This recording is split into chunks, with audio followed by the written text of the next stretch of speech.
I'm standing here in the middle of Jinglemoney. This is a property where I grew up, and as we were growing up in the 60s and 70s, it was very wet years, and these areas were boggy meadows, and the evidence that it's a boggy meadow is obviously the pin rush and the tussocks that were on big mounds.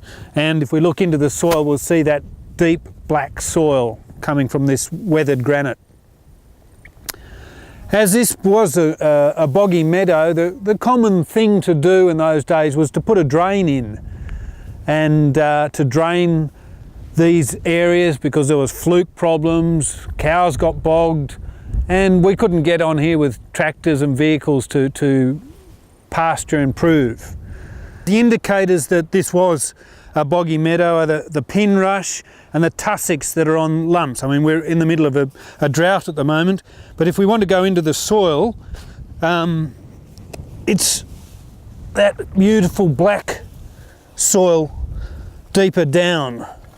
That there is evidence that this was a boggy meadow and was building up rather than eroding. If we look in that profile, the top bit there's got a little bit lighter coloured soil, so it's had a bit of sheet erosion come down over it. But most of that soil's that heavy black soil. It's a bit dry, but it'd make into a very clay rod if it had some moisture.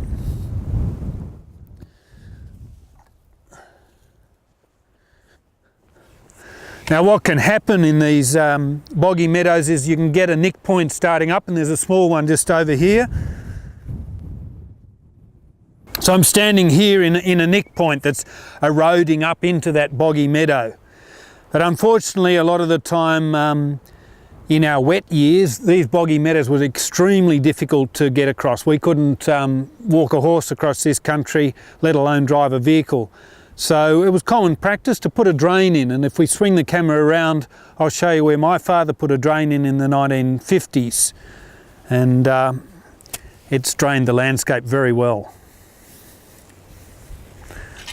So that small ditch that my father dug up there in the early 60s has eroded away, and a series of headwall cuts have worked up this valley and have created a rather large erosion gully.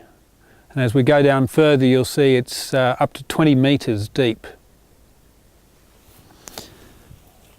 The traditional way of fixing these problems was to put a concrete flume at the head wall cut, and at the bottom of that flume there's a dish to hold the sediment, and all we were really doing was stopping that head wall cut going up, but we were still letting all the water from the landscape drain into that erosion gully. If we look behind us, you can see what's happening. So if you imagine this landscape used to be full of water right to the top, a boggy meadow had hydrated this whole landscape. Now with this incision through the landscape, all the water that hits the top is running down through the profile and draining out the bottom. That's taking all the nutrients right out of the system. Instead of the soil building up, it's eroding and degrading. This erosion gully has developed in my lifetime. When I was a young boy, I used to be able to jump across the top between the two sides of this drain, and now it's washed out to this, and it's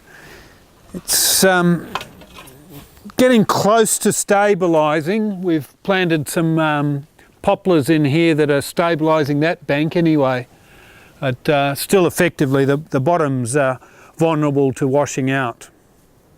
The question we need to ask ourselves are, what other techniques could we use apart from throwing large amounts of concrete in the head wall? And that's where Peter Andrews comes in. He would be suggesting that we put structures back in here and start holding sediment and building it up rather than allowing it to continue to erode down. sitting here in the landscape, we're probably 200 metres above the Shoalhaven River, and there's a mountain range behind us, the Gourock Range.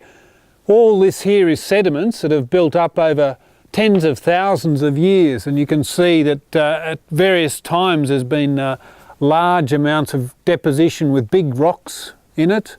There's clays have built up. There's not much soil in it all, so it was probably in a ice age or period like that that most of this material was dropped here. And it's not till you get right up the top that you can see there's a black layer. And that's the black layer there. An erosion gully higher up dumped that foot of topsoil on top of the boggy meadow, and there was a lot of sediment coming down, and my father dug that channel to drain this. And you can now go down through the layers and see that at various times there was huge amounts of deposition on this slope running down to the Shoalhaven River.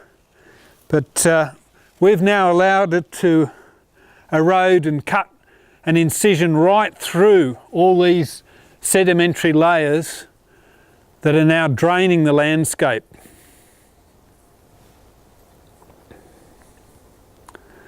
So if you think of it, any water that lands on top of this landscape now is just going to run down till eventually it hits the lowest point in this erosion gully and heads down, taking with it more silt to the bottom of the Shoalhaven River.